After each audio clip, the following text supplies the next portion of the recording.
आज सकाळ सकाळी 20 किलो बटाट्याची ऑर्डर आली.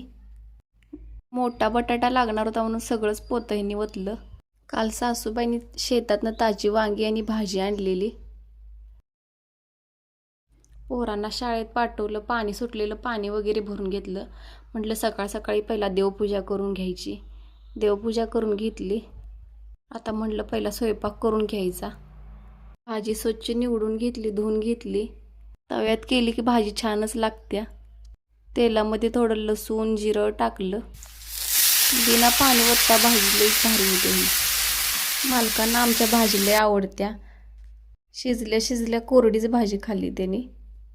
आणि शाबूची खीर पण आज केलेली मी. बाजार असल्यामुळं काय खुरड्या शेवळ्या करायचं काय होत नाही, म्हणून विकतच मागवल्या. घरातली सगळी कामं आवरली, कपडे धुतले, भांडी घासली. जायचं होतं बाजारला. तर बाय, भेटू नेक्स्ट ब्लॉगमध्ये.